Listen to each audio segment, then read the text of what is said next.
Cheryl Caruana. Here. Tim Collins. Present. Sean Kennedy. Here. Lisa Murray. Here. Rich Rediker. Here. Mike Tirabassi. Okay. Okay. And Michelle Boudreau here. If you would please stand. Sean will lead us in the Pledge of Allegiance.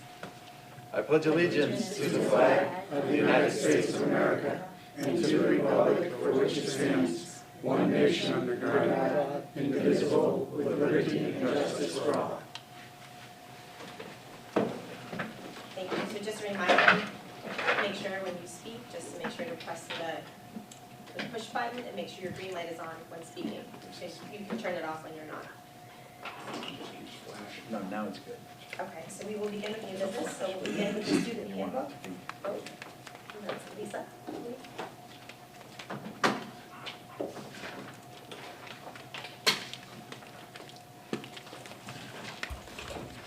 Okay, can you guys hear me okay?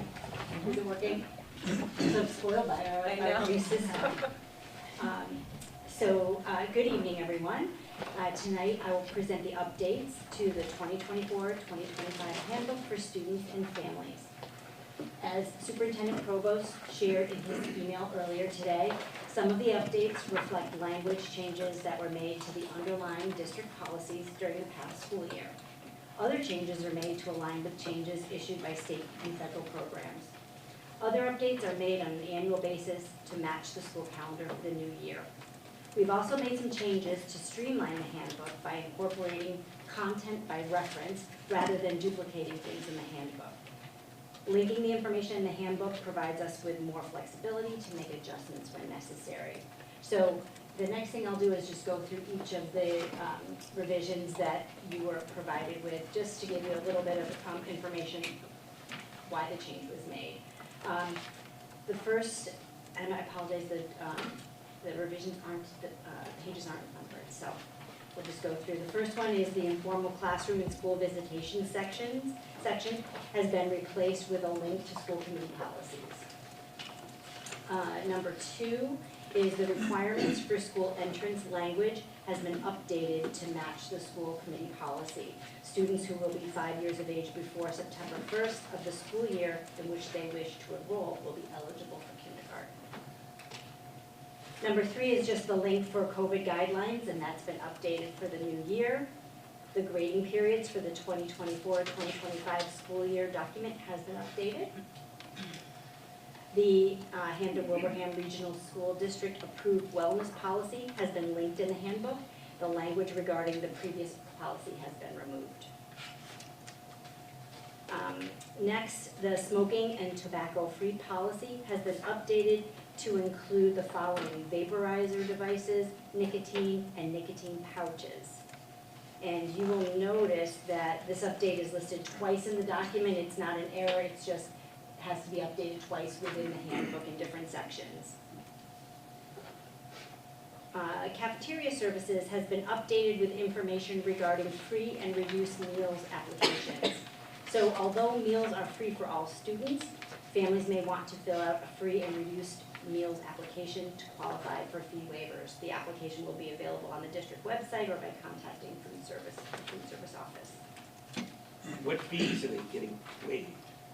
The fee for fees such as they may have, it could be a fee that connects to sports or parking or something, probably not parking, but Nothing to do with fees like meals. that. No, field trips perhaps, not to do with meals. Next on the list is the cell phone and electronic devices. Language has been added to state the expectation that cell phones and any wireless communication devices are to be turned off and put away out of sight during the school day unless authorized by a staff member. In the high school section of the handbook, there's additional language explaining the expectation for cell phones in classrooms. At Minichog, all students are required to place cell phones in cell phone holders hanging in each classroom, where the cell phone will remain for the duration of the instructional period. Students will be permitted to pick up their cell phones at the end of each class and use them between classes and at lunchtime. Exceptions will be made for students who use their phones to monitor their health status as part of a physician monitor treatment plan. The next item of revision is the sexual harassment Title IX information, and that's been replaced with a link to the Title IX grievance process. The Title IX regulations became effective this August, and as Dr. Provost said in his email, usually what we've seen in the past is when the administration changes in the White House, laws like this are revised often. So we want to make sure that we can, if anything needs revision, it's much easier for us to make that information available to families by putting a link there and updating. The next item is the updated bullying prevention and intervention plan that was approved by school committee, and that's been linked in the handbook. The language regarding the previous plan has been removed. Student discipline has been updated, adding vaporizer devices, nicotine and nicotine pouches to the bullet regarding the smoking and tobacco use. The next item is the appeal to the superintendent, long-term exclusion. The word expelled has been replaced with the language issued a long-term suspension or expulsion, and this appeal process applies to both circumstances, so that's why that was updated. Next, the graduation participation in ceremonies has been updated with an increase in graduation fees of $5. Senior graduation fees have increased to $90. The graduation fee is $65, and the cap, gown, and tassel fee is $25. The next item is under secured building. This is specific to the high school. Language has been added to clarify the expectation for students when staying after school for a legitimate reason or for waiting for transportation. Students must be accompanied by a teacher, coach, or other staff person. Students who may be waiting for transportation must wait in the IRC. When the IRC closes, students must exit the building. And lastly, we have 4 clubs that have been added at Minnetonka: the Asian Culture Club, Educators of the Future, Golf Club, and Women in STEM.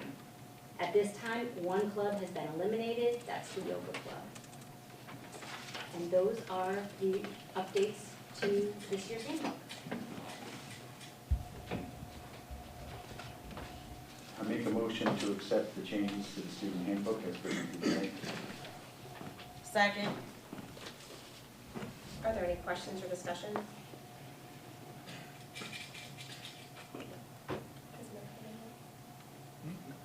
Okay, so we will do an all in favor? Aye. Aye. Is anyone opposed? Okay, motion carries 6-0. Thank you, Lisa. Thank you. Okay, John or Aaron, for the school committee for us to sign warrants, our next item under new business? Sure. As I mentioned in my email earlier today, there is, and has been for the past few years, an option for school committees to designate a single signer for warrants.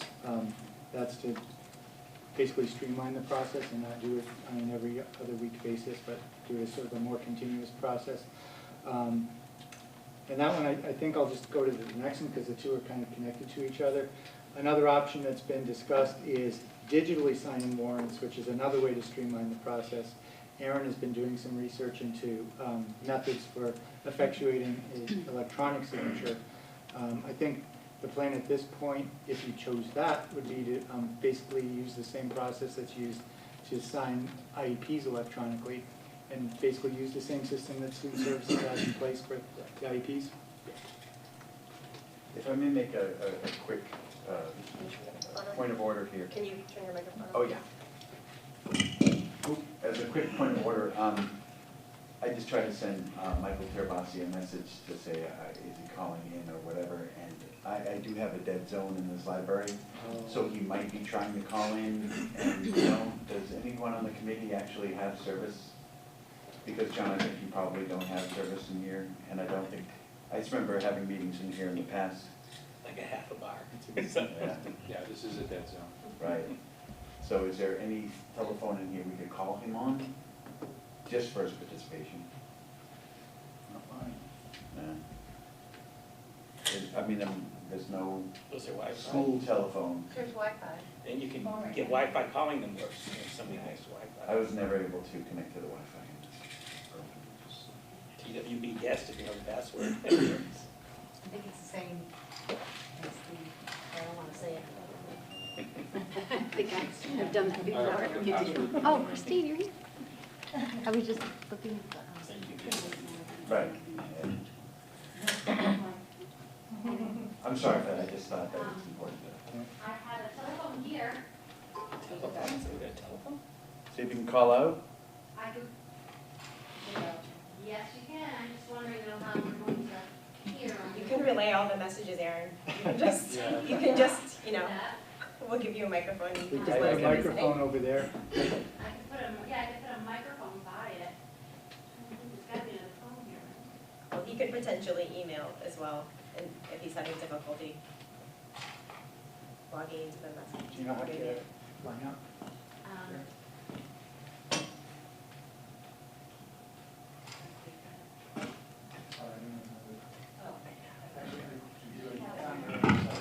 But I think we can continue the meeting.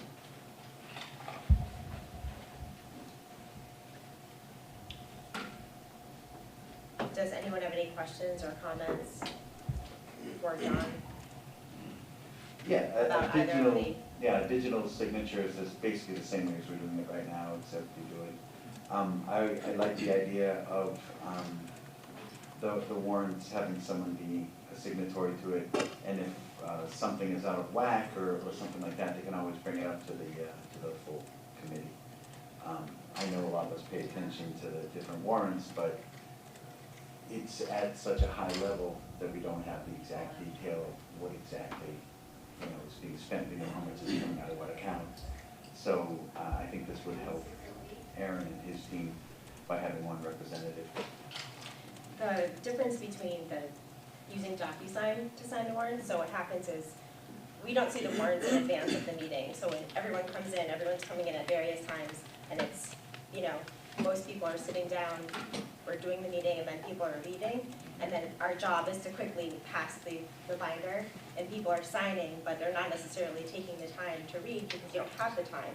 And this way, if you're doing a digital signature and using DocuSign, just like we get our folders in advance, people can take their time and leisurely read through, and then if they have questions, they can either bring them to the meeting, or reach out to the administration, and I just think it gives everybody a little bit more time because I think, I can't speak for everybody, but it appears that people don't really have the time to flip through and really look at them, and they're just signing just to get it done. So I think that's the primary difference between what we're doing now and the DocuSign.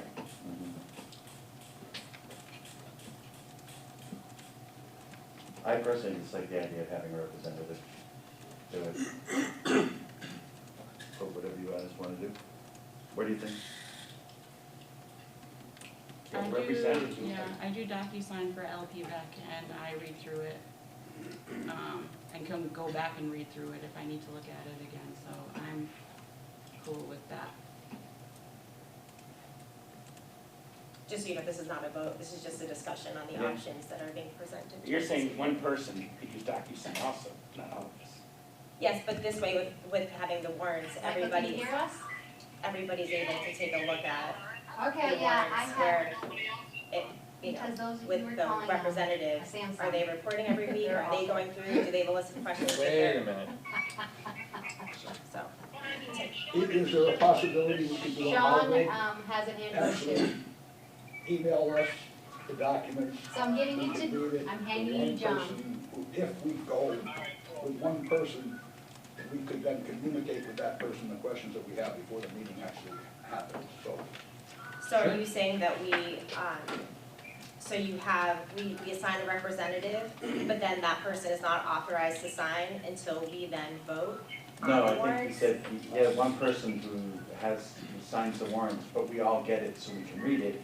And if we have a question or something like that, we can always bring it up at the meeting or bring it up with that representative. But, so the representative, they're the only person that has the access to the, To sign it, yeah. Well, Because only we only has really to need- sign it. Yeah, we only need one to sign it. no, I understand. I guess, I think it's one of those things that with the warrants specifically, I think things have come up in the past where there's items and somebody might ask the question, and it's helpful for the entire committee to understand. Yeah. the questions and things that arise. Do in you the board. remember any time when we actually needed to bring it up? Because I don't remember any time we ever had a question about a warrant in the 9 years I've been on the committee. Cheryl, do you remember anything? Yeah, we've had questions, but I can't pull it out of my head right now. We've had questions. I'm pretty sure I've asked questions, but maybe not in a meeting. Like, I've asked what something means. Okay. The other thing is that potentially there's been times where people have used funds in a way that wasn't the most efficient and most legal. So I don't want to say anything more than that, but I do think it's important to have a system that we use consistently with someone. I would go for a person to be the signature person, but someone who following Goes down to lead, detail. yeah, they will I agree with you. insert it. Yeah, 100%. I like your idea, Tim. Can you guys hear me? Yeah? Yes. So, I'm a little bit concerned if we're all not looking at the warrants every time that, they're gonna kind of get forgotten and people won't really be paying attention to what's going on. I know it's not a huge thing, but, overseeing the budget and what money is spent on is kind of the main thing we're elected to do. Maybe we want to maybe just for a couple months in the summer, we elect a designee. If it becomes too burdensome or problematic, it's not having meetings. I don't know, I don't mind signing the warrants every time we have a meeting. Of course, I'm not there today, so I won't be signing it, but, I'll have to go by on Monday. Yeah, to be frank, I just sign because it goes around by me, I don't really read it, whatever it is. I think I feel more comfortable with, because of time, I feel more comfortable with having, even if we rotate it, having one person be responsible for understanding what we're signing, and that they could be the one for that month or that 2 months. But anybody else can all read it if they want to, send information, but at least one person. If it was my turn, I'd read it really carefully that month. I can't say I'd read it really carefully the other months. And so that could work. So we all kind of get to look at it, have one person designated to sign it, pass the job around, and that's the one that we kind of rely on to understand, to make sure they understand. I trust everybody else on our committee to, ask for them to do that at one point in time. Right. But anyway, make it easier. And I'm more not efficient. saying, yeah, but by saying have a representative, I'm not saying we are shirking our responsibilities. We have to review the warrants every single time. So having them online that we can review them, the only reason I say have one person do the signing is it just holds up Aaron and his team. Sometimes if he has to wait for people to actually get on and sign, and then he's chasing us around. That's why there are many times where we've signed warrants, and then the next school committee meeting 2 weeks later, I see the same warrants in there, it's because he didn't have enough signatures, So the only thing, I'm not saying we shirk our responsibilities of following the money. I'm not saying that we don't look at it each time. I'm saying that we just have one person who signs on behalf of us just to free up Aaron and his team to move forward. And then if there's any reasons why someone thinks that we shouldn't do it, you call that individual, or whether it's someone who's rotating or someone that we just have on there, and just say, hold off on signing that warrant because I have this question and stuff. It just seems to me to, or we just do it the way we're doing it right now. I mean, that's fine. I'm just saying, we've all seen it. I don't know if it's in there today, but I know the last time we were here, there were warrants that were from before.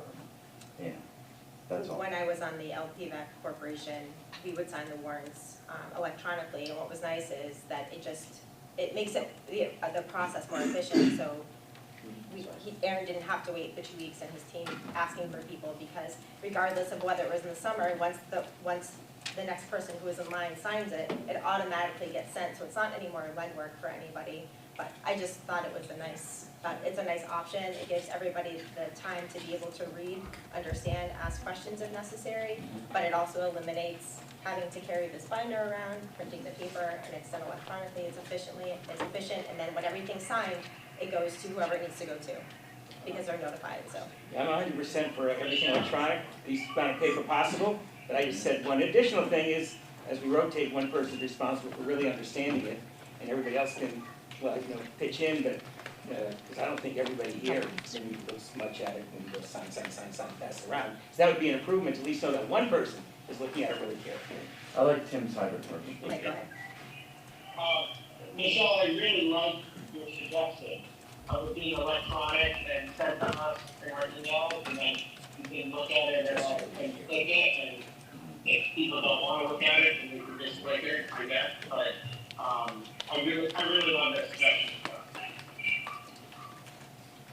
Okay, does anyone have any additional comments? Like I said, this is not a vote, this is just a discussion this evening, and then we can continue moving on.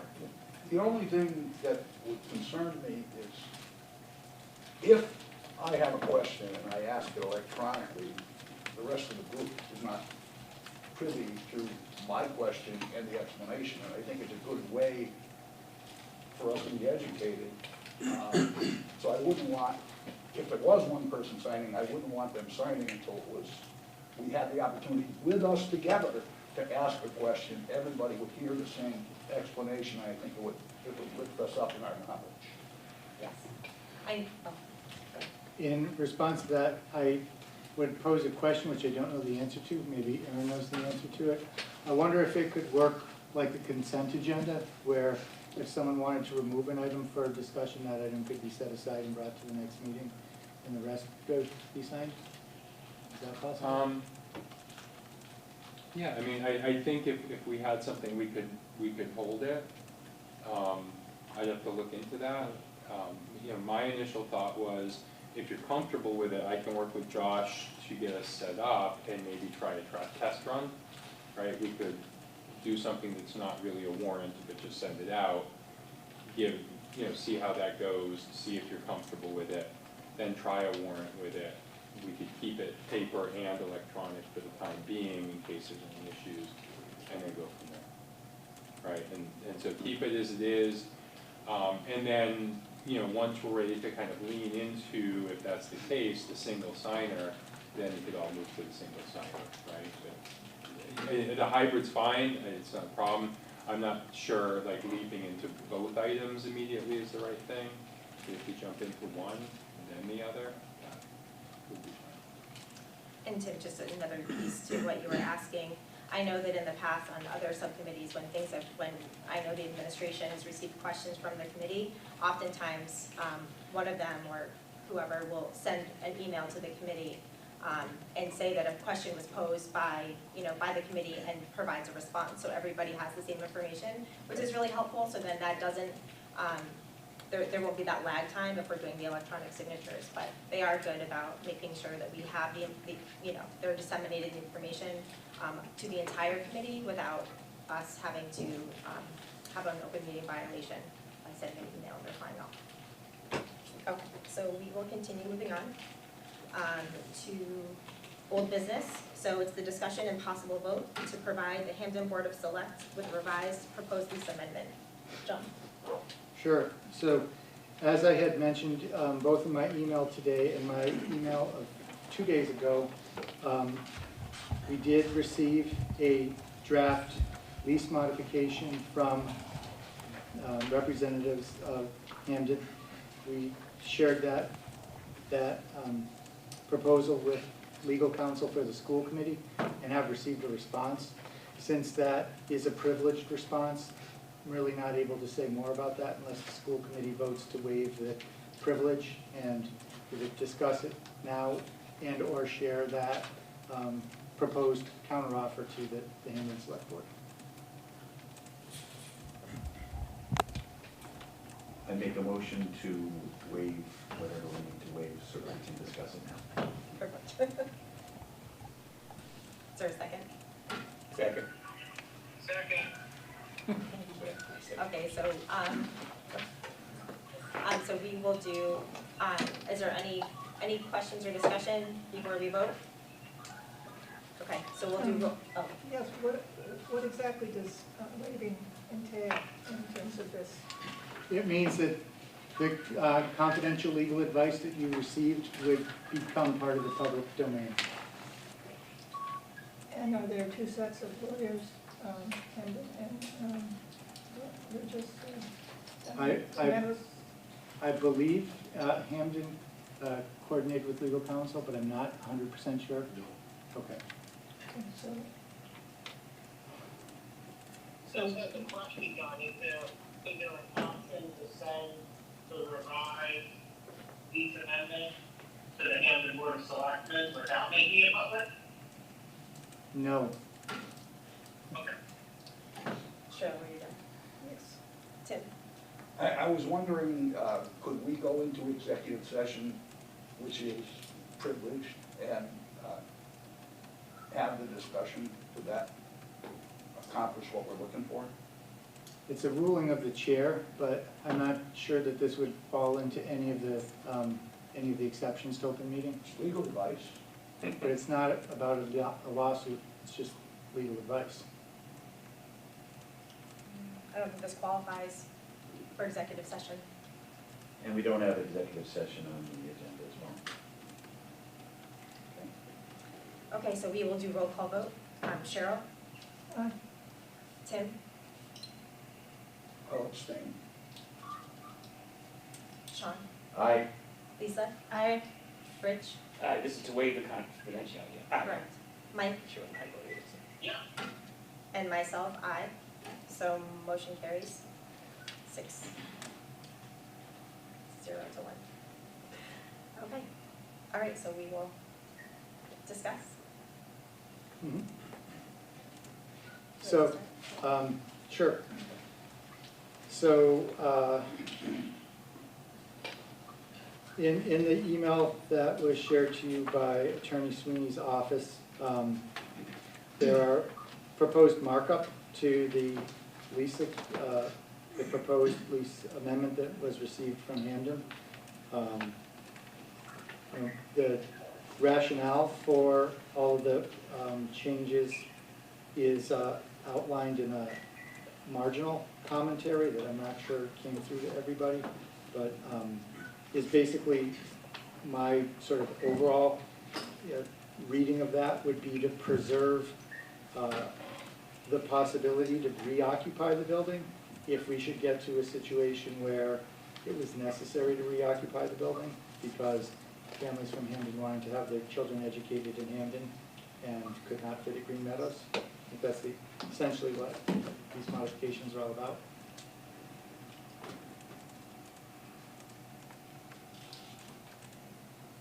I mean, I think those modifications are necessary if we're gonna proceed with this prior to the adoption of an amendment to the regional agreement. Alternatively, I guess, if the Hamden Select Board doesn't like these additions to these amendments, then we can just wait to sign the building over to them until after the town meeting this spring. Presuming, you know, the modifications to the regional agreement will be accepted.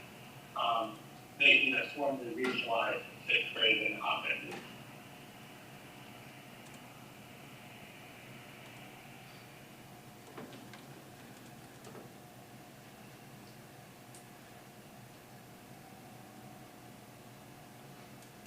Anyone else?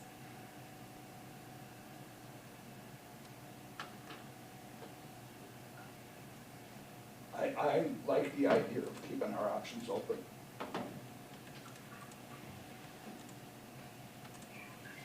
Anyone else? I mean, I think we made it clear at the last meeting that there are no options where we would use TWB.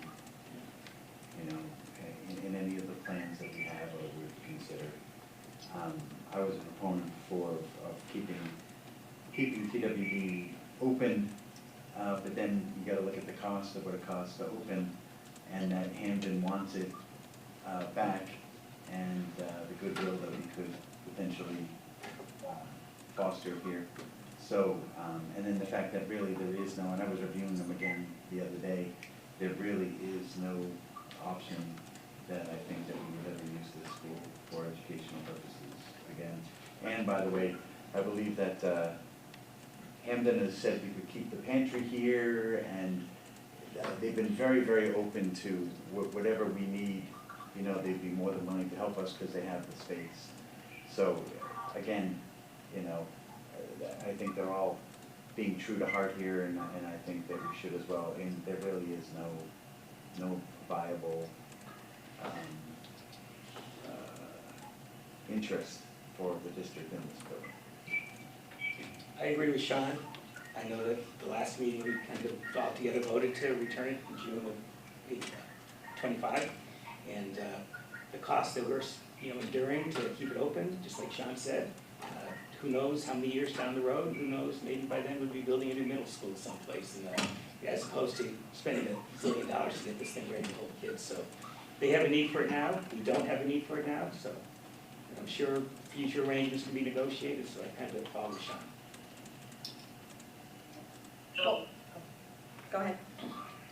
so I just want to voice that in spirit, I completely agree with Sean in that I think him is being very good about, and generous about being willing to take the building back, and I think that building is valuable and it should be used for something else because we're not using it.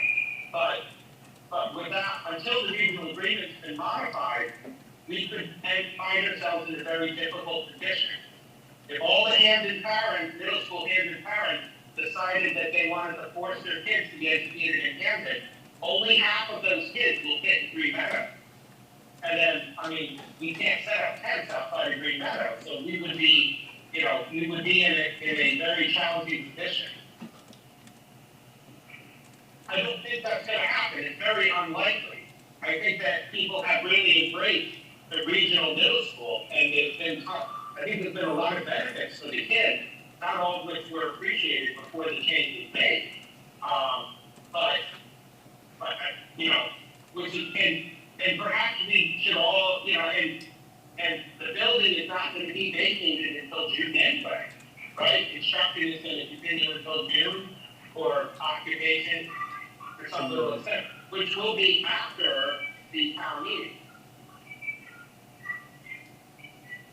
We certainly can make it, if, quote unquote, all the Hamden kids want to go to school here, we can make it so that it's really advantageous for them not to go to school here by making sure that we have multiple administrators, multiple expenses for 2 different buildings, and to really put all of our resources into Wilbraham would not make it. Why would somebody want to go to school here? And then if we split it up, it would be worse education in both places. So I think you get a lot more for the buck by having a really good education in Wilbraham. And if a few people want to go here, they have 3 or 4 people that have small class sizes, they wouldn't have the resources, I don't think they want to send their kids here. So we kind of make them, in a sense, want to send their kids to Wilbraham. And by the way, Mike, I believe the plan is to have everyone out of this building at the end of December. Is that correct, John?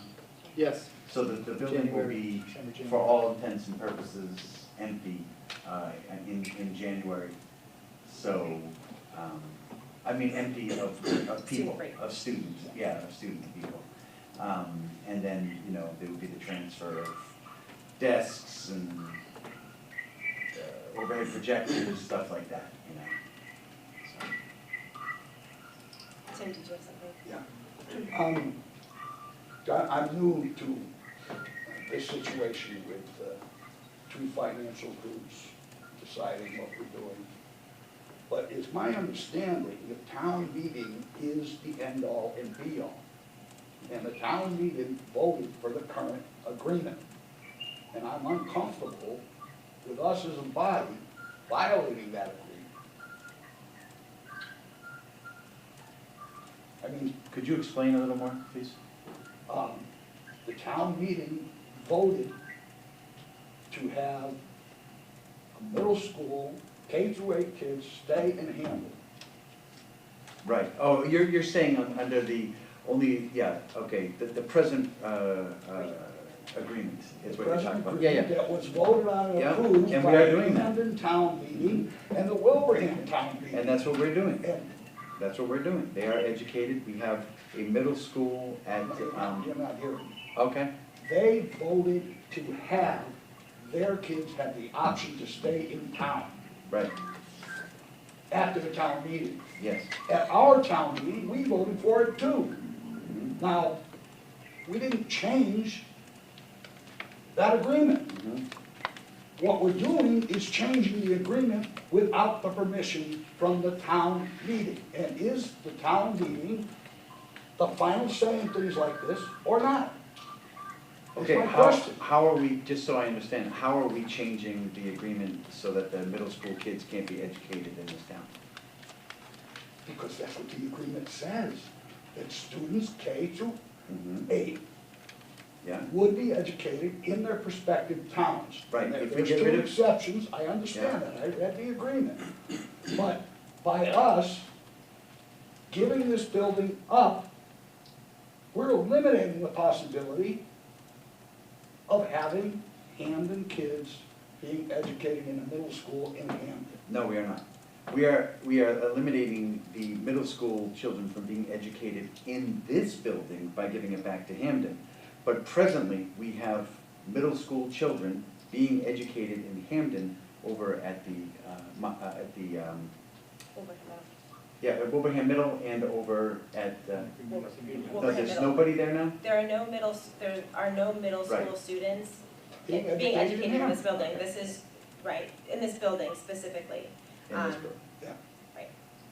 But not just in this building. We have a K through 5 Correct. school. Pre-K to 5, yes. Isn't that at its capacity? No. No. There's room. Well, how There's far not. from the capacity is it? How many parents would it take to say, I want my kid educated middle school here? What number would make us have to look at another configuration because a K through 5 couldn't handle K through 5 kids? I don't know what the figures are, but my main concern is legally. Oh, I see what he's saying. I see what he's saying. My main concern is Yeah, legally, yeah. the agreement that was voted on called for the ability to educate every child in Hamden who wants to be educated in middle school in this town. And I think we have to change that agreement before we start giving away the only place, if we had an overload, or if you want to go through, I wasn't gone through that, another exercise on reconfiguring the elementary schools. Too many changes like that, I'm worried about. Just to answer the factual part of that question, which is sort of what led to this advice, I believe. Another member of the committee had asked me your question, what would it take for us to exceed capacity at Green Meadows? My best estimate is if you had 3 consecutive years of 100% of students wanting to be educated at Green Meadows, you'd run out of room by the 3rd year. Those are middle school kids wanting to be educated. Correct. 100%. But I don't believe. And right now, what's the percent? Over the past few years, we have not 0% been now. close 0%. to those numbers. So what we're really doing is But it has been, there was a middle school there at one time. Yeah. The parents and the students have chosen to go to Wilbraham Middle School or were encouraged because of some issues, right? So, Well, there was an issue at one point where there was a concern about whether you were able to provide a free and appropriate public education for students with disabilities because there were no Peers. non-disabled peers left. So basically, we're spending a lot of money to maintain this building, money just with a very, very small, percent of ever using it again. And that money can be spent better right now than other places to help educate kids. Right now, there's nobody being educated right here, and 100%, and right now, nobody's choosing. So you'd be 100% of everybody for 3 straight years is so unlikely. It's like getting eaten by a shark when you go swimming in an ocean. So why spend a lot of money or stay out of the ocean because you're afraid of something that's very, very unlikely? And let's point out Take the money also, now. yeah, and let's point out also, Tim, I do appreciate what you're saying, but let's also point out that at our last meeting, I believe, we had 3 members, or was it the meeting before? We had 3 members from the Hamden Select Board here, and they were all in favor of taking back the school, and they are very, very well versed and aware of what's going on with the education. I understand what you're saying. Let's have the document mirror what is actually happening. I understand it. I think that's what we're trying to do. We are trying to get that to everyone by, is it May of next year? That's what our goal was at the last meeting? Yes? To go to town meeting. To go to town meeting for a vote. I But I do appreciate you saying. think that I just want to point out that I'm not sure this is a binary situation. In the sort of draft that was prepared by your legal counsel, it says that both parties plan for the orderly possession of TWB by the town, but at the same time wants to provide the opportunity for the district to continue to use it for limited purposes should conditions become necessary, which would be that scenario we're talking about. So it tries to sort of split that by allowing an amendment to take place, but still keeping the option open that if conditions were to change and we needed to reoccupy the building, that could happen. And Town of Hampton would still take over all expenses until then. This is just about modifications of the lease. I would say that, this doesn't speak to expenses, but if we're not using a building anymore, then we would not be wanting to have any expenses related to the building. Well, the current lease states that we're responsible for expenses.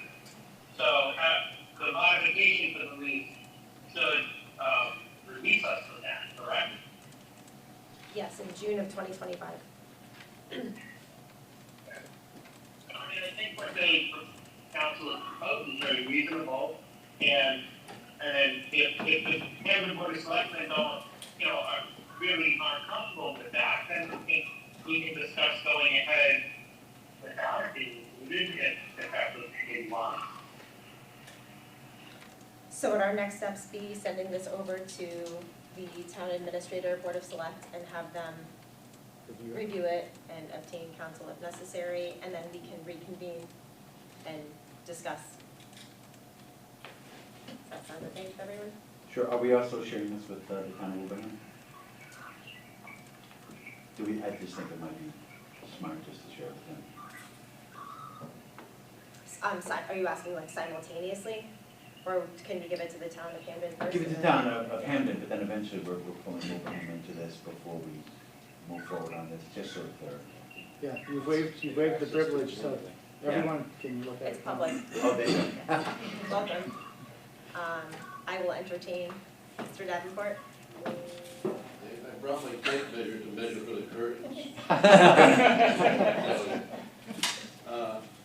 If Can we every get a 6th, microphone? 7th, 8th grader in Hampden decided they wanted to come here, how many students would that be? That'd be approximately 120. 120 in this building would be. Staff and everything would be, it would be just way too expensive for the reason that and we're looking forward to taking over the building. Thank you. Thank you. Okay, so we will continue. Transportation. Oh, we didn't vote. I'm sorry. To clarify, we did Oh, vote. no, we did vote. We voted earlier. Didn't we vote last? To waive the privilege. Did you want to vote for me to Oh, transmit this? yes, yes. So may I have a motion to be able to transmit this to the town of Camden? So moved. Second. Okay. Questions or discussion? Okay, we'll This do is just to tell them what's in, just to give them what the Yeah. lawyer said. to send it, But yeah. what about the vote we took last time where we voted to give it back in June? Was that, We said that we're gonna begin negotiations and that was the objective. So this is just, we get the next step. Yep. Okay, roll call. Cheryl. Aye. Tim. No. Sean. Aye. Lisa. Aye. Rich. aye. Mike. Yeah. Oh, I'm holding the wrong phone. And myself. Aye. The motion carries 6-1. Okay, so transportation update. Thank you. At the previous meeting, I reported that there were 6 open general education routes in our district prior to the bidding process at the LVPEC. For those who are watching at home, bidding process is the way in which drivers claim routes. So typical in any kind of transportation industry, there is first a designation of how many routes are needed, and then the drivers are allowed to, it's called bidding, it's essentially claiming the routes. Usually that's done on the basis of seniority or some other reason that's spelled out in the contract. So even though the LVPEC has hired more drivers overall, none of them bid on any of our open routes, so those additional drivers have not benefited us at all. So currently, we have 6 routes that are open on a daily basis. They are combined, so the routes have been put together, which is creating longer runs. Those routes also, no matter how many you combine, if you have 0 drivers to begin with, have to be coming from somewhere, so those routes are being covered by subs from other towns, not necessarily familiar with our routes. Those routes are being covered by administrative staff, which is creating another problem of when there's a bus that is running late that maybe we're not aware of. When we try to call, there's no one that we can get in touch with because the person who would be picking up the phone is driving the bus. Also, you have mechanics driving buses as well. So that is creating a vicious cycle. Our pickup lines are longer this year because transportation is so unreliable. And this is creating traffic problems which further delay buses, thereby motivating more people to drive their students, which just makes the traffic problem worse. Stony Hill and Main Street in Wilbraham have been particularly troublesome. So trying to focus on what was in our control, we've been working with our SRO to try to determine feasible solutions to at least relieve the congestion problem. We've tested a new traffic pattern at Stony Hill and plan to start implementing it next Wednesday. Our plan is to move parent pickup from the front of the school to the cafeteria, which would nearly triple the number of cars that could queue up on site, which hopefully will take the cars off of Stony Hill Road. I'm hopeful that this will provide some near-term relief for the traffic snarl that people are experiencing twice a day up there. I also have a meeting coming up with Principals Pettit and Hale and our SRO and the bus company to see if designating a different queuing area for Mile Tree would ease traffic on Main Street. I'm not sure what's feasible yet, so I don't want to go any farther than to say that we're aware of the problem on Main Street and we're working with our vendor and with public safety officials to see what we can do to come up with a better traffic flow for Mile Tree School. But you know, this doesn't mean we've given up on our hope for having fully staffed buses. We're still pushing to solve that because that is the root of the problem. You know, it's we need someone to bid on our routes. Because as long as those 6 routes stay open, I think that the runs are going to be too long. There's going to be unpredictability because we're going to be using subs who are not familiar with the routes. That's going to cause more parents to bring their kids to school, and that's going to keep impacting traffic. So this is on the agenda for the next LVPEC superintendent's meeting. It is something that I'm in contact with the bus company on a more than daily basis. It's usually call in the morning about the morning problems and call in the afternoon about the afternoon problems. It is frustrating, but we're trying to do at least what we can within the boundaries of our school campuses to try to make the drop-off and pick-up process more efficient. It's just that we've never seen this level of drop-offs. I understand completely why they're happening, but it's sort of completely overwhelmed the systems we've set up to process cars through. So we have to come up with something different, and that's what we're working on. So John, I saw that, oh, I'm sorry. No, go ahead. I can get my. I saw that problem when we came for that meeting today, it was like 2:30. My immediate thought was, is instead of having them go down the street into Main Street, can we have them line up where that stop sign is around where the football and baseball fields are? I'm not sure. One of the things we have to do is also consider the impacts on after-school sports. I said I don't want to speculate too much, but one of the things I'm thinking about doing is if we can bring in traffic from Tinkham Road instead and queue up that way. Right. Because then you could get a lot more cars in, much like we're trying to do at Stony Hill. Sure, that would also. The tricky part is that's also where the buses drop off, and so we have to figure out a way that we could make the car drop off and the bus drop off and sort of use the same space or Right. come up with a different space. So that's what we're meeting to talk about. Okay. I have 2 questions. One, regarding pickup, would it be helpful to not have parents line up as early as they do for pickup? I know at Green Meadows a few years ago, they stopped allowing parents to come so early And they didn't allow cars to start coming in until a certain time, and that did alleviate some of the backup affecting the on-road traffic. I do believe it would, and I know that I've been a part of many open houses where principals have given that advice. One of the things that's hard, though, is because the bus system is so unreliable at this point, people are getting there early because they want to be the first one in line because they may have to go pick up the kids at other schools as well. A little bit of a different situation at Green Meadows because they're not necessarily all learning to other schools, but that definitely would help, and that is a message that principals have given, especially if you have older students. One of the things Mr. Hale says all the time is, we will feed them snacks, let your kids wait so that you don't have to. If it's at all possible, it definitely would help to alleviate. And my second question is surrounding, so the bus tardiness to school. So I'm not sure if that has come up in any of the conversation.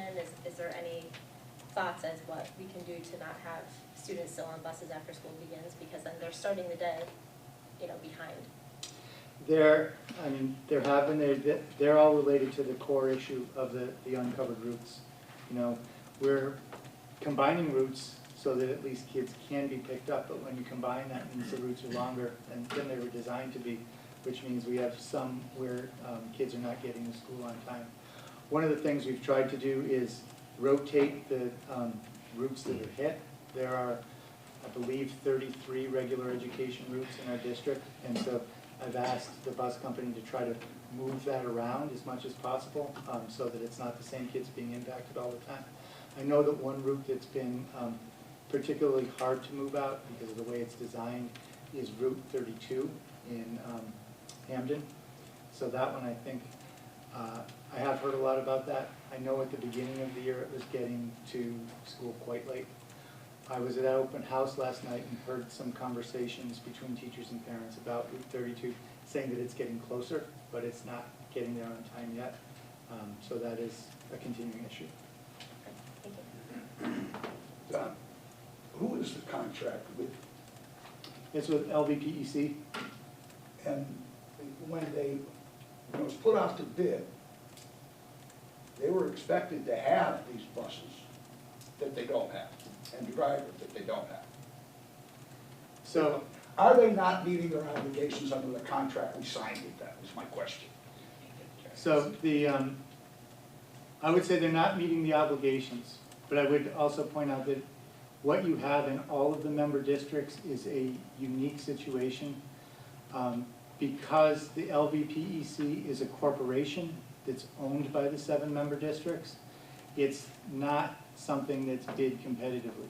Essentially, the 7 districts created that company for a number of reasons. One, to provide vocational education, another to provide educational, special education, and the third to provide transportation services. So what's really the problem, the way I conceive it, is we have a corporation that we are a part owner of that is not being responsive to our needs.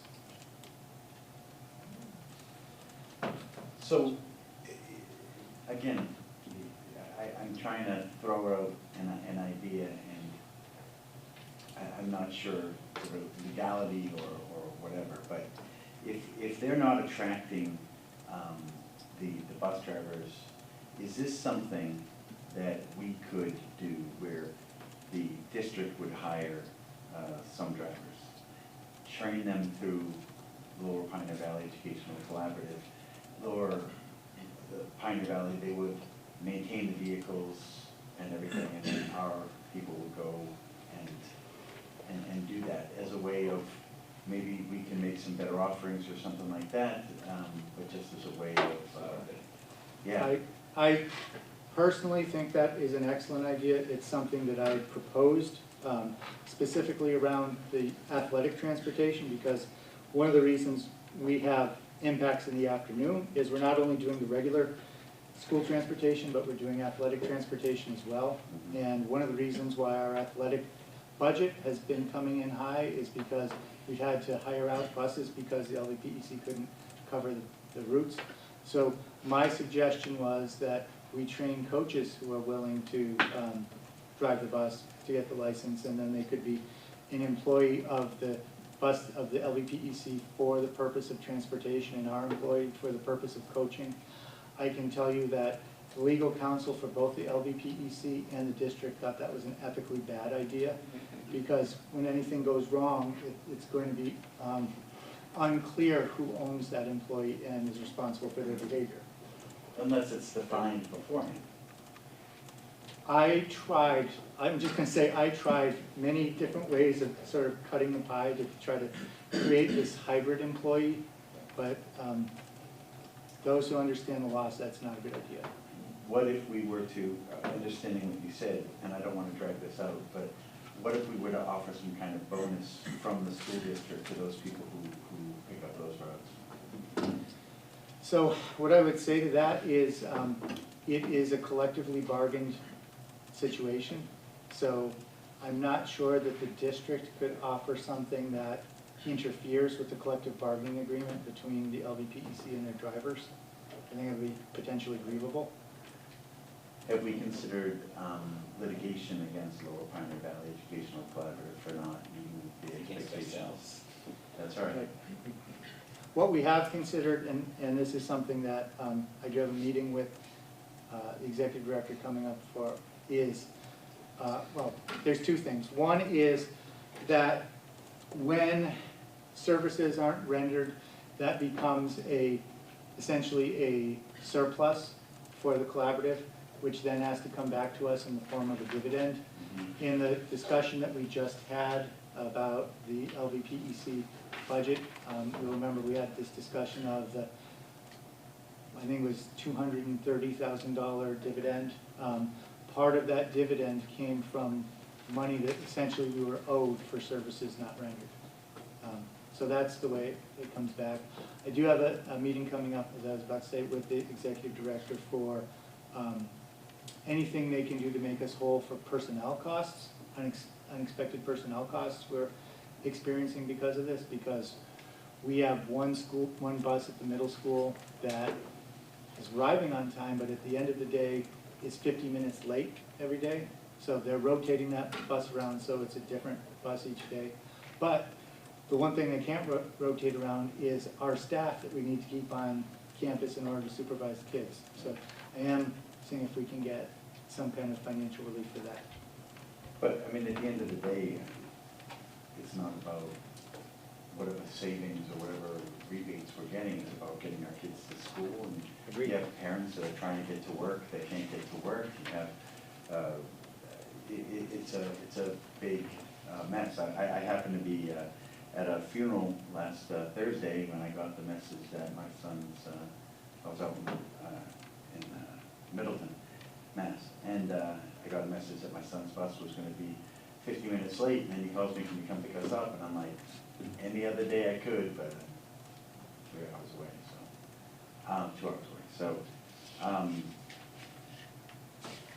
yeah, let's just, I get it. We have lots of hurdles and stuff, but I think we need to turn the screws in any way we can and say enough is enough. Let's find a solution, or we're gonna find a solution, and it's not gonna include Lower Pioneer Valley Educational Collaborative. I don't care if we own it or not.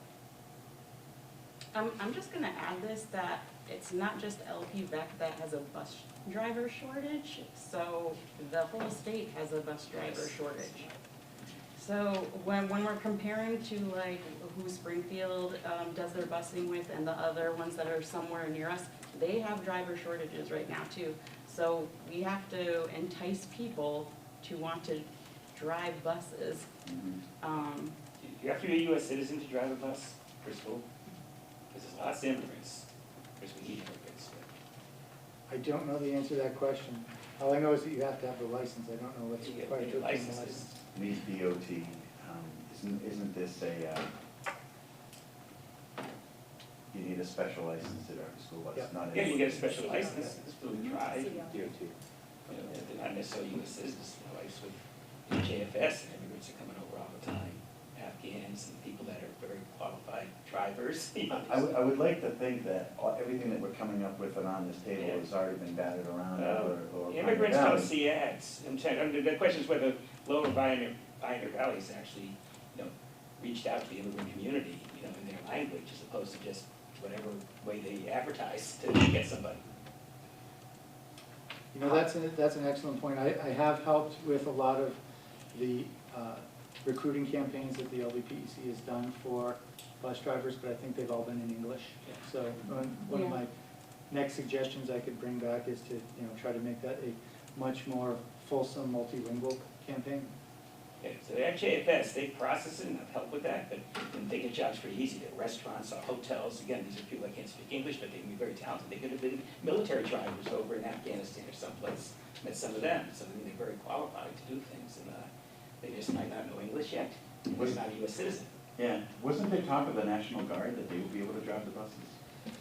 During the early days of COVID, as schools were reopening, there were a few districts that the governor deployed the National Guard to. That was for a very short period of time. I think it was felt that that's pretty far outside of the mission of the National Guard. But we have a precedent. Yes, if the governor does it. I mean, I don't have the authority to call up the National Guard. You have authority to call the governor, True. and tell the governor, like, if he says we can do it for a month, 2 months, 3 months, at least it's helping our parents until we can turn around and find a solution. I think we need to fix the problem now as soon as we can, using whatever means we can, and then let's find a long-term solution with, and I would be shocked if Lower Pioneer Valley Educational Collaborative hasn't already reached out in other languages than just English. I mean, that would shock me if they haven't done that yet, so.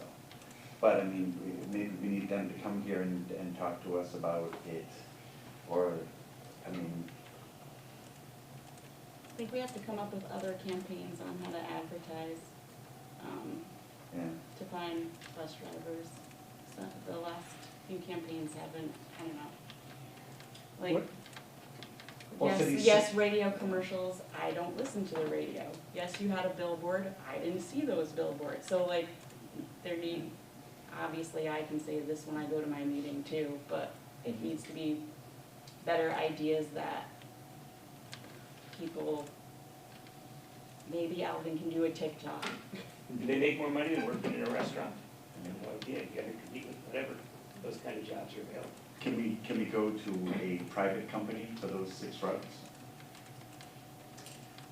The school committee could direct that, but we would have to find the money in the budget somewhere. How many of the members of this corporation are facing the same problem we are? All of them, All of them? They have 6 Except- routes that are missing? except for Long Meadow, that doesn't even have 6 buses. They have 4 buses, right? Yes. They have sidewalks. That's not the solution. So Yeah, how many drivers are they lacking total? We know that we're missing 6 routes. How many other routes? Do we know? I don't know, you know, I stopped keeping track of that number because I realized that really doesn't matter, because what matters is the ones who will drive our routes. Yeah, they just hired a bunch of new people and none of them came here. Right, what I've realized is that, you know, this is a very local kind of market. I didn't understand this at the beginning, but one of the things that I've learned is that a driver is much more likely to complete a route in their own town. And so, you know, when they get a new driver that they're able to recruit from Ludlow, that's probably gonna become a Ludlow driver. If they get a new driver from one of the hill towns, that's probably gonna be Southwick, Tull, and Granville. So not only do we have to find the driver, but they probably have to be a resident of Hamden or Wilbraham or really close. That's what makes them wanna bid on it. Part of it, I think, has to do with the fact that it's a split shift, you know? So you drive, and then you're off, and then you go back to work, and then you drive again, and then you're off again. So people are gonna be limited on how much they wanna move around in order to pick up these 2-part shifts.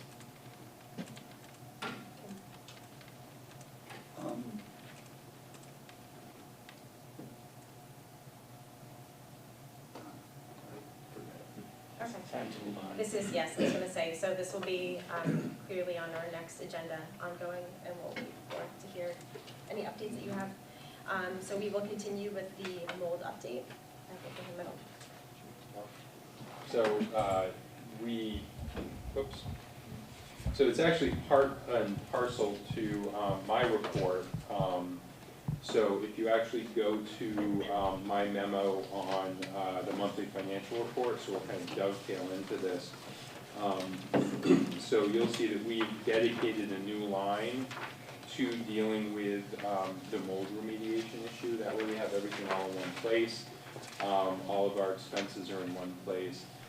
We have most of the costs in, and we're anticipating the total cost to be somewhere upwards of $300,000.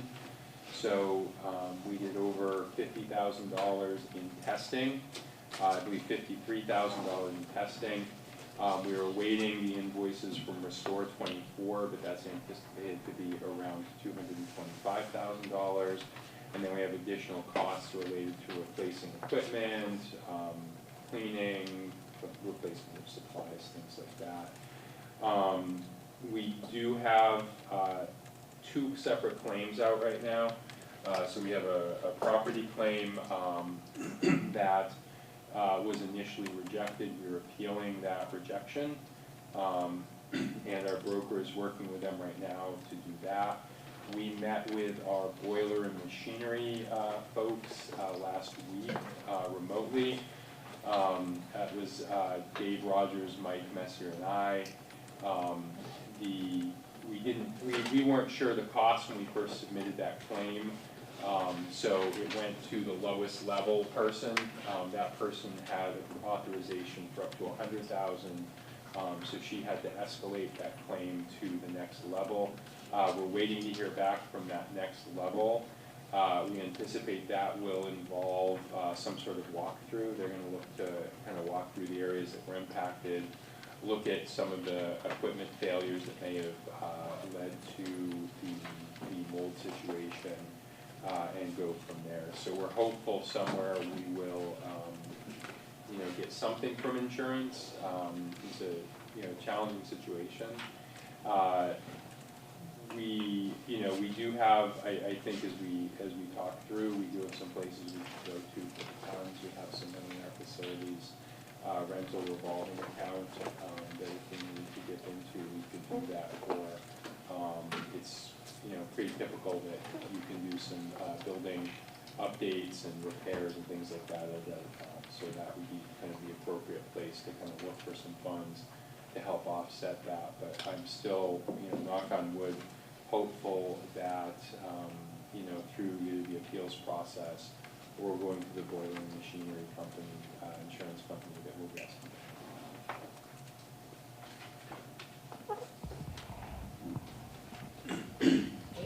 Any questions for Aaron? Okay. Okay, so further on budget, you'll see there's one other item in the budget report that I'm calling out. I called out a few items last time. This time, as the impacts of, you'll recall, our Title I issue came out, we're shuffling things around, but that specialist teacher line is where we would have drawn funds from Title I for, and we're going to be a little short there. We also have a situation where one of our principals swapped out 3 paraprofessionals in exchange for a special education teacher. So knowing that we're short on paras across the district, they were willing to give up 3 paras to go to other schools, so we didn't cut any people from the district. But we arranged for some transfers, and that principal was then able to hire a special education teacher. So it's a swap. So that special education teacher would have is now sitting in the specialist teachers line, and we have a bit of a surplus in para. So it's an even swap. It just shows up in the negative in our specialty teachers line. What school was that? That was Sewell Road. Yep. Any questions on the financial report, General? The other item that's on my list is closure of some student activities accounts. So periodically we go through our student activities accounts and look at their purpose, look at who's utilizing them. Last year we came upon 3 separate accounts that really are not used by students. The purpose of those is really either directed by parents or teachers. And in 2 cases, it was more appropriate to move those funds to revolving accounts within the district. So, you know, the difference is that student funds are supposed to be, student activities funds are intended to be directed by students and used specifically by students. If adults are directing those expenses, it's more appropriate for them to be in a district-controlled account. So those 2 of those, you'll see there's a chorus and a band account. That money will just go into the revolving account that still supports that program, provides for those programs. The third item you will see is it was the Renaissance account, and this was a parent-driven, parent-funded, parent-spent program. You know, again, therefore, it doesn't fit the definition of a student activities account. So one of the challenges with that is that Minnechaug does not have an active PTO. So we would normally suggest and direct them to go to the PTO and have the PTO manage those funds. But they do have a group called the Ultimate Party. It's sort of a year-end event for seniors. The Ultimate Party agreed to carry the Renaissance account under their sort of auspices. So they will continue to do what they've been doing. They'll just do it through a more appropriate channel. So I think we just need, it could be one vote on all 3 of them to authorize, I believe, Michelle to sign off on the closure of those accounts and moving the funds. Make a motion to have Michelle as the chair of the. Does Renaissance exist still? It will still exist under the Ultimate Party has their own 501c3 designation, so they're nonprofit, they're tax-free, things like that. So I make a motion to instruct the chair to sign the agreements to close the student activities account of the concert band, concert choir, and Renaissance accounts. Second. Aye. Any questions or discussion? Okay, so we'll do roll call vote. Cheryl? Aye. Tim? Yes. Sean? Aye. Lisa? Yes. Rich? Aye. Mike? Yes. And myself, aye. Motion carries 7-0. So now it's time for public comment. Do we have anyone here that is interested in making public comment this evening? Okay, so I will ask that whoever is choosing to go first, so we'll call on those who have signed up for public comment. We ask that when called, that each person state their name and their affiliation to the district, sit at the designated spot with the microphone, and if you could please speak for up to approximately 2 minutes. That'd be great. If you have anything that you'd like to hand, you'd like us to have, please just give it to Erin Downing. Is there an order? Is there an order? Christine was first because she's virtual, but. No, is there an order? Because I was told I was 5, that's fine. No. Oh, no, that list, no, that didn't, got it, no, you're fine. That 5 is just the spreadsheet 5, okay. sorry. Good evening. Just thank you for the service that you guys do for our kids. My name is Graham Raymond. I live in Wilbraham. I'm a parent of a Wilbraham middle school student. She takes bus 10 in the morning and in the afternoon. School's been open for about 3 weeks now. And the busing situation so far has been really difficult. The bus in the morning has been both 20 minutes late and early, kind of unpredictably. My daughter missed the bus this morning because the bus showed up 20 minutes early. The bus is supposed to pick her up at 7 o'clock. The bus drove by in the opposite direction that it usually drives by at 6:40. So we weren't prepared for that, and that's not the only time that's happened. On the first day of school, the bus was late half an hour and she missed the first part of first period. Several times so far, we've gotten messages that the bus would be 55 to 60 minutes late coming back home from school. So far, that's happened 3 times this year. I know you said you're trying to rotate that with the current situation, but it seems like it's happening more and more on my daughter's route. My wife was late to work this morning because not just my daughter, but none of the kids at the bus stop for bus 10 were picked up.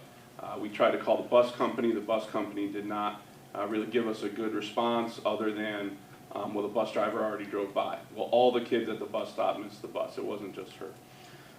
We're just looking for some consistency with the busing situation, reliability, and communication. So, you know, we understand that, you know, I understand that there's uncovered routes, and that, you know, thank you for explaining the process, because I didn't understand the process as well before this. But we have to have some sort of a way to, you know, compel the collaborative to fill these routes, whether it's, you know, we have our shareholding in the collaborative, right? They owe us, you know, they're responsible to us, to the town, to get those bus routes filled. If you don't think that's gonna happen, you know, maybe, you can't control what the collaborative does, but, you know, maybe they can come up with some sort of way, instead of bidding it out or claiming the routes, just tell each bus driver, this is your route, and that's it. So that we're not having all these uncovered routes. The other thing is, you know, you talked about emergency funding, and, you know, I think that if you anticipate that you're gonna get the money back for the unfulfilled claims that, you know, you spoke about, then, you know, you can have some confidence that, you know, you're gonna get the money back in the back end, but you gotta get these bus routes filled in the front end, because otherwise it's affecting us as parents. You know, I teach at Chicopee Comp, I gotta get to work for 7:20, my wife's gotta get to work in Hartford for 8 o'clock, so it's just, it can't happen like this continuously, and it's frustrating to us as parents. But, you know, we understand you guys are trying to do your jobs and get it fixed. We just want you guys to know how we feel as parents, and thank you. Thank you, Ben. Thank you. Yeah. Here, I'll take these.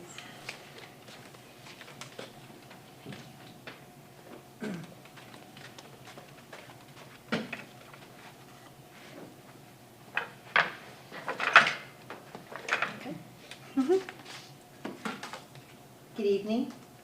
My name is Christine Goonan. I live at 13 Scenic Drive in Wilbraham, Mass. I'm a parent of 2 students who went to Wilbraham schools K through 12. I'm also an educator. Tonight, I'd like to speak to the committee to look at ballot question 2, which is asking voters to replace the MCAS graduation requirement. I'm asking this school committee of Handon and Wilbraham to support a resolution to support a yes on 2. We need to let teachers teach. We need to let students learn. The MCAS test is a one-off, 1-point data point of a child's education in 4 years of high school. They take it sophomore year. They have 4 opportunities to take the test to pass. Pearson, the owner of the test, who is contracted by the state to create the test, designs the test so 25% across the board will automatically fail. That is not a test our students should be taking to get a high school graduation diploma. I am asking this school committee and its members to sign off on a resolution to support a yes on 2 for our students, our teachers. MCAS is a one-off. Students who have to take it sophomore year and don't pass, the district is responsible for remediation, which is an added tax cost to our district and our taxpayers. MCAS really doesn't prove anything. Our kids learning in the classroom with teachers' assessments, teacher interaction, having opportunities to explore their passion is more of a reflection of the outstanding education that our students get here in Hamden-Wilbraham Regional School District. Now, some people say, well, the MCAS, you know, we make sure that they're learning from high standards. We teach to high standards. The Department of Elementary and Secondary Ed has established those standards. Every single school in this district teaches to those high standards. This is an excellent school system. Our educators are doing an excellent and hard-working job, even in some of the toughest conditions at times. And I think the MCAS should be supported as a yes on 2. Let's get the graduation requirement off. Let the kids take the test. If you haven't read the ballot question, the kids will still take it. We'll still collect the data. We'll still see where the curriculum, if there are any gaps or where students fall within it. We can be creative. We can have conversations on the data, but we're not going to prevent kids from graduating and reaching their potential. If a child doesn't get a high school diploma, their opportunity then goes to get a GED, which is again supported by the state and taxpayers. We need to give these kids an opportunity to to reach their passions. We shouldn't be holding them back. Of one test, we have absolutely no control of their design, their analysis, or even the types of questions that are on it. Our kids who are on IEPs have a hard time passing that test. Our students who may not have mastered the English language have difficulty passing that test. I say, let's, as I'm asking this school committee to think about it very deeply, go back, do your research, read the ballot question, and support a yes on 2. Thank you. Thank you. Thank you, Kristen.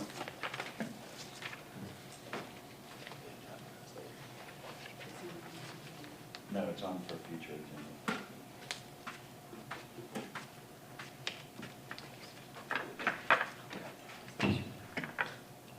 Good evening. Nick Schott, to Wilbraham Road here in Hamden. 3 children in the school district. This bus issue, as previously stated, as you all are aware of, is getting out of hand. I get a phone call from my wife, hysterical, because she doesn't know where our 4-year-old son is. Bus company doesn't, school doesn't. Unacceptable. Call the union, call the bus company, call the state. Parents should feel safe and secure knowing that their kids are getting on that bus, going to a safe, secure place in a safe, secure manner. Completely unacceptable. Call the state, call the rep, call the Senate, call the selectmen, call whoever. Keep us in the loop. We'll gladly support you. Whatever help you need, help us help you. But something has got to change. I share the union office with the bus drivers. Reach out to the union, see what they can do. Force the hand of the other schools and the other districts to share the burden with us, instead of us just taking the backhand to it. It's getting tiresome, very tiresome. I gotta sit and teach kids that are friends of my kids on fire safety because the buses aren't being maintained. My child's bus breaks down, 16 hours later, still sitting in the parking lot, mechanic's laying on the ground, trying to fix it, 16 hours later. Accountability is needed before something bad happens. Thank you. Thank you, Nick. I got nothing. Nothing? Okay. Is there anyone else who would like to make a public comment? Okay, so we will continue. Thank you. So we will do the subcommittee updates. Curriculum subcommittee, have you met? No. Do you have a meeting on the books? No. Okay. Planning committee, we met on Tuesday, and we kind of did a recap of, where we were last year, where we finished off, and we established that we were discussing the regional agreement and breaking down, we focused on the assessment and different ways that we could look at that. So our next meeting, we plan on having Desi and are there other members? And Mars come and share their experience and information of different opportunities that we could utilize as far as the assessment. John, do you have anything to add to that? Or John? No, I think that was a good summary of the meeting. Yeah, we welcomed Mark Ducey as a representative from Wilbraham and kind of got him caught up on some of the stuff. He's pretty caught up on the stuff in the town and in the school also. So so it was good having him on board, and I believe, yeah, and the next meeting is, We don't have a date because we're waiting to see when the representatives are Right. able to come, so that will be forthcoming, yeah, the date and the location. Okay, so, excellent, thank you, Michelle. okay, finance, operations, and technology. Good night. Good night, thank you. We have not had a meeting yet. Okay. LPVAC collaborative representative? I have a meeting next week. Okay. And anything on the corporation side, Tim? I haven't heard from them. Okay. I would like to make a suggestion when you have your meetings with them. Camden Wilbraham Times is a place where they ought to be advertising for bus drivers. Since bus drivers have a tendency to want to be in their own community, they know their own community, I would ask them to utilize the newspaper that is representing our communities. You know, on the line of that, and again, you know, we're not supposed to go off the agenda unless it was something that we didn't have knowledge of before, whatever, and I think with what the parents spoke here, I would like to make a motion that we instruct the superintendent to reach out to the head of DESI, or at least to the governor, have him reach out to the governor and say, listen, this is a state of emergency. You know, we are disrupting lives and education of our children, and ask the governor for relief with maybe having the National Guard in and drive. I think once we have that kind of attention, once we have that kind of a stopgap, I think that the people in the community will feel more comfortable, our children will feel more protected, our educators will feel more happy with the time to educate, and then we will be forced and really push the issue of what can we do to fix this issue. So I would like to make that motion. We cannot vote, it's not on the agenda. No, we can, because it says it doesn't have to be something, you follow the agenda, but you can always break from the agenda if we didn't have any idea of how bad something was before the meeting. So I did not, I mean, I knew my son had one, I didn't know it was as bad as it is. So with that, I'm asking to break from the agenda, and I'm making the motion, if someone would like to second it. Yeah, it's not a vote. I don't think this is a voting issue. I think certainly the conversation, I don't think it's unreasonable for the superintendent to extrapolate from all of the parent comments and from our comments and just, I'm sure the numerous phone calls and emails that they're getting.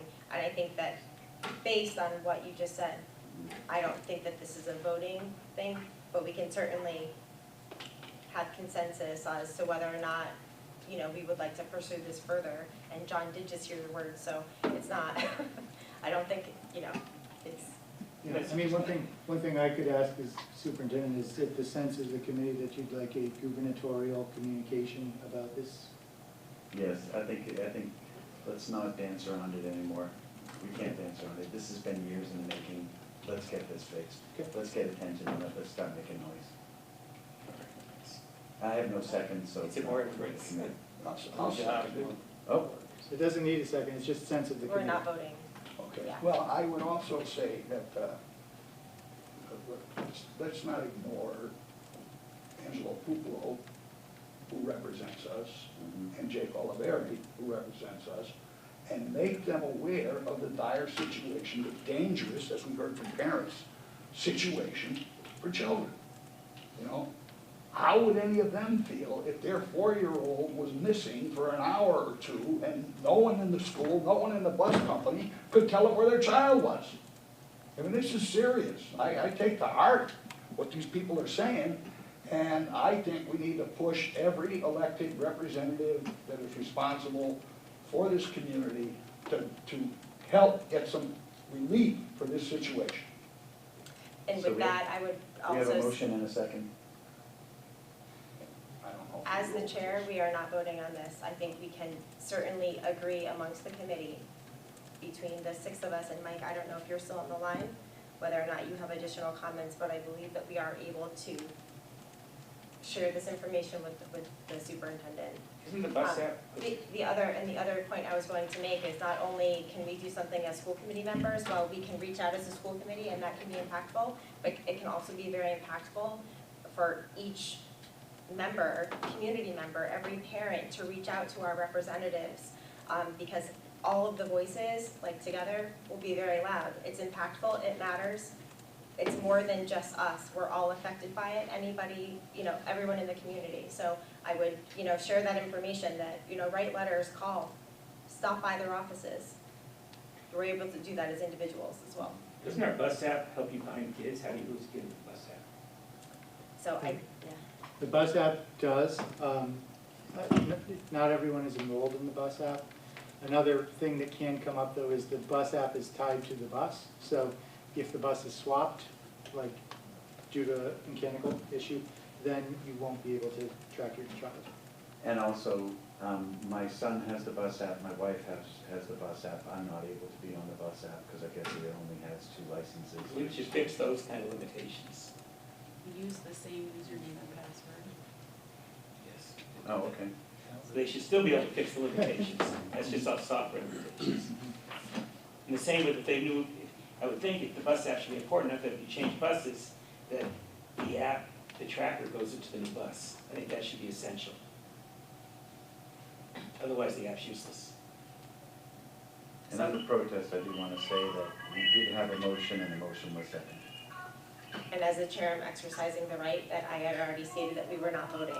Which is why Mike, are you still there? the chair is muted. Yes. Here, and, Where is I don't have an opinion on the legality, whether or not we can have a vote or not, but I certainly agree with, the sentiment that's been expressed by multiple committee members that the situation is severe, and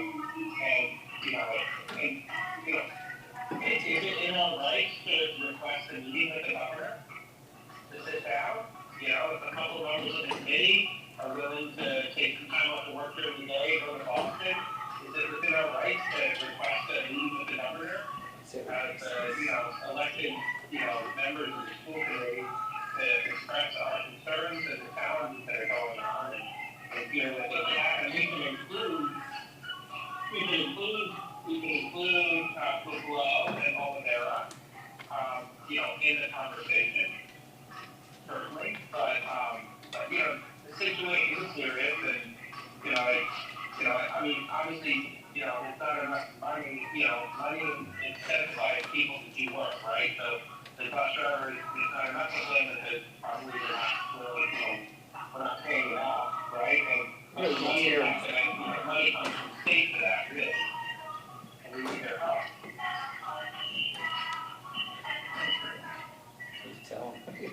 Thank you. We're having difficulty hearing you due to your background music. I can hear you. That's okay. We were on the highway, but we just pulled into the front of the hotel. And actually, if it's okay with you guys, I'm gonna sign off now because I gotta take my daughter and check it for the hotel. Okay. What I could share is that, as the letter that I can envision myself writing after hearing the consensus of the committee is that I could, extend a desire to meet on this issue with members of the committee. I can't imagine every district doesn't have the same problem. Any Thursday or Friday, you tell me, I'll be there. Okay. Policy subcommittee. Just on the same issue, and it's not requiring a vote or anything, but I would suggest that we have 2 parents here tonight. I'm sure there's many, many more who are feeling frustrated. Whatever letter you're gonna write explaining the problem and asking for help, I would like see that letter shared with all the parents. And maybe even phone numbers of Olivari, Pupolo, the governor, and Ash. They get one phone call, they think it's 50 people, and they count votes all the time. So if we could muster a group of people in this community to start writing letters, emailing, and phoning, the most effective way is to walk into Pupolo's office, Jake's office, and face to face. You hear, let them hear from parents who are worried and frustrated and angry, and maybe they can, get motivated to do something themselves. Aren't we short-funded on reasonable transportation? Short-funded? Yeah. Yeah, 10%. It's a 100% commitment. We never get more than 90. Can't pay your drivers, you don't have the money. Okay. And policy subcommittee. Mike is off the line. I don't know that they've met yet. I don't think so. Meeting coming. Okay, so we'll move on to consent agenda. Make a motion to accept the consent agenda? Second. Any questions or concerns? Okay, all in favor? Aye. Is anyone opposed? Okay, motion carries 6-0. Superintendent's update. Okay, so to begin with, I'm happy to report that another strategic plan objective rather, has been accomplished with the filing of an updated medical behavioral health emergency plan with the state. It's in your packet. A key difference between this version and the previous plan is the inclusion of behavioral health.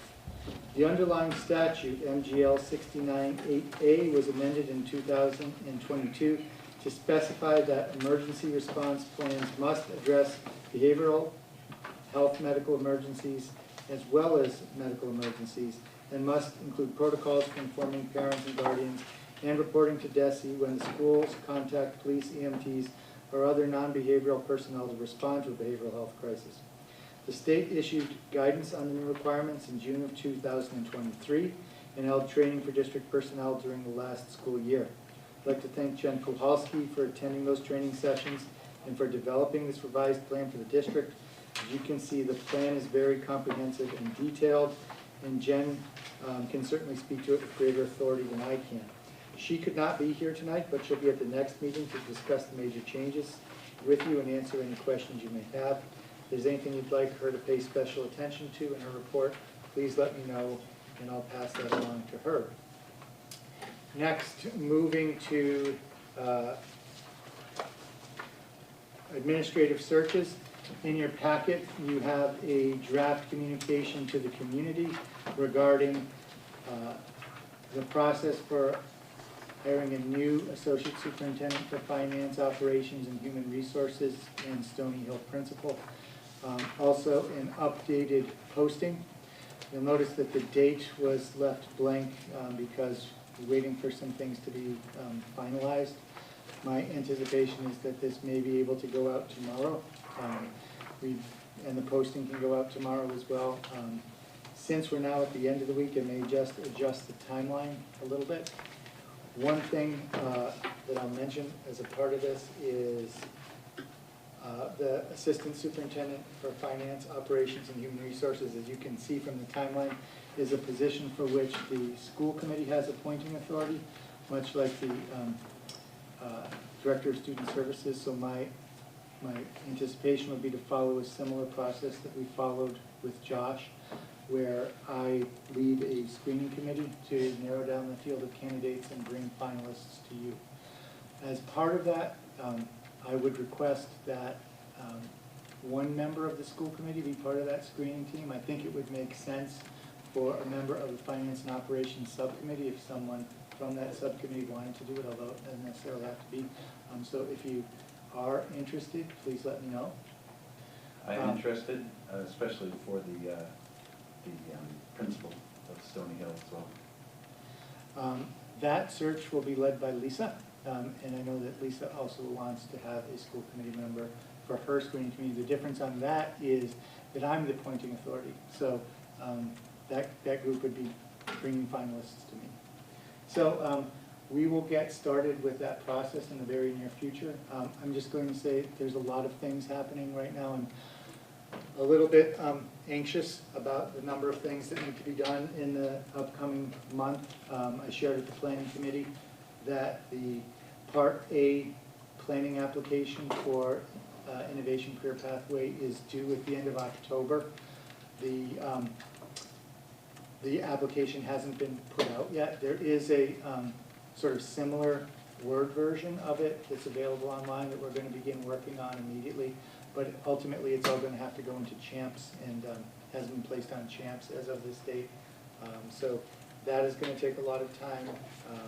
The searches are going to take a lot of time. The planning committee meetings are going to take a lot of time. It's just kind of all piling up right now. So just putting that out there. Do you have That's my report. Did you have anything you wanted to add? Sean? No, I'm just excited, if possible, being a part of both those searches. Okay, any other questions for John? Okay, so future agenda items is, yes. Was that Oh, I'm yes? sorry, I didn't see you. Did we want to say anything about our meeting this afternoon? No. Yeah, that would be future, it's executive session, so we'll, Okay. yeah. So future agenda items, is there anything that anyone would like to add? I would like to keep the school bus and a possible vote for whatever, the school bus situation and a possible vote. Keep it on the agenda until we have a solution in place. Yes. I just want you to know that I have given Aaron a copy of the resolutions, the Mass Association of School Committees Resolution Committee's recommendation on question 2, and I'll speak to it at the next meeting. Okay, very good. That will get sent out to everybody as well. Anything else? Okay, so our next meeting is October 10th at 6:30 in the IRC at the high school. May I have a motion to adjourn? So moved. Second. Okay, so we'll do a call vote. Cheryl? Aye. Tim? Aye. John? Aye. Lisa? Aye. Rich? Rich? Rich. Aye. And myself, I. We are adjourned I at adjourned 11. second. Thank you.